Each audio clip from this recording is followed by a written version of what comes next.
വയനാട്ടിൽ ബി.ജെ.പി. മുൻ ജില്ലാ പ്രസിഡന്റ് കോൺഗ്രസിൽ. കൽപ്പറ്റ ബി.ജെ.പി. വയനാട് മുൻ ജില്ലാ പ്രസിഡന്റ് കെ.പി. മധു കോൺഗ്രസിൽ ചേർന്നു. ഒരു മാസം മുമ്പ് പാർട്ടിയിൽ നിന്നും രാജിവെച്ച അദ്ദേഹം വ്യാഴാഴ്ച ഡി.സി.സി. ഓഫീസിൽ നടന്ന ചടങ്ങിൽ കോൺഗ്രസ് അംഗത്വം സ്വീകരിക്കുകയായിരുന്നു. തനിക്ക് ബി.ജെ.പിയിൽ നിന്ന് അർഹമായ പരിഗണനയും നീതിയും ലഭിച്ചില്ലെന്ന് വാർത്താസമ്മേളനത്തിൽ അദ്ദേഹം പറഞ്ഞു. ബി.ജെ.പിക്ക് ബദലായുള്ള ദേശീയ പാർട്ടി എന്ന നിലയിലാണ് കോൺഗ്രസിൽ ചേരുന്നത്. ജില്ലയിലെ ബി.ജെ.പി.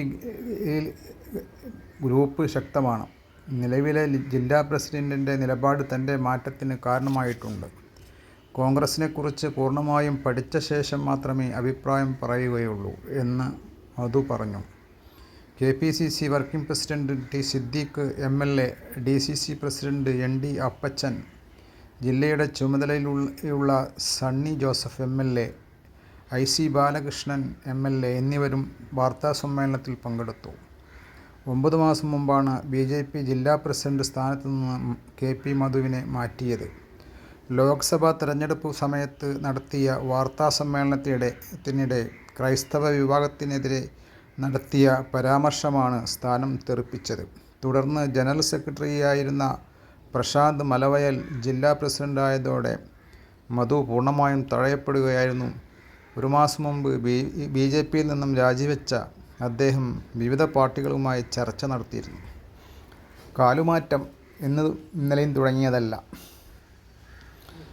മധുവിൻ്റെ പ്രധാന പ്രശ്നം ബി.ജെ.പി. അദ്ദേഹത്തെ പരിഗണിച്ചില്ല, നീതി നൽകിയില്ല എന്നാണ് പറയുന്നത്.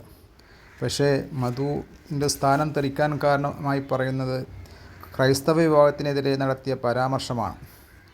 അങ്ങനെ ആണെങ്കിൽ കോൺഗ്രസ് കൂടുതൽ മതേതരമായ ഒരു പാർട്ടിയായിരിക്കെ അത്തരത്തിലുള്ള ഒരാളെ കോൺഗ്രസിലേക്ക് സ്വാഗതം ചെയ്തത് എന്തിൻ്റെ അടിസ്ഥാനത്തിലാണ്?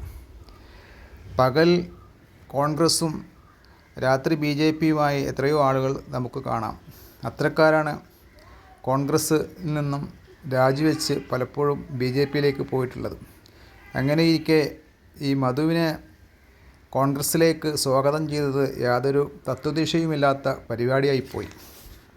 മധുവിന് പരിഗണനയും നീതിയും ലഭിച്ചില്ല എന്നാണ് പറയുന്നത്. ആൾ കോൺഗ്രസിൽ വന്നാൽ എന്തായിരിക്കും സ്ഥിതി? കോൺഗ്രസിലും ഇതേ പരിഗണനയും നീതിയും ലഭിച്ചില്ലെങ്കിൽ മധു തീർച്ചയായിട്ടും വന്ന വഴിക്ക് തന്നെ പോവും. അപ്പോഴേക്കും ബി.ജെ.പിയിൽ അദ്ദേഹത്തിനൊരു സ്ഥാനമുണ്ടാവും.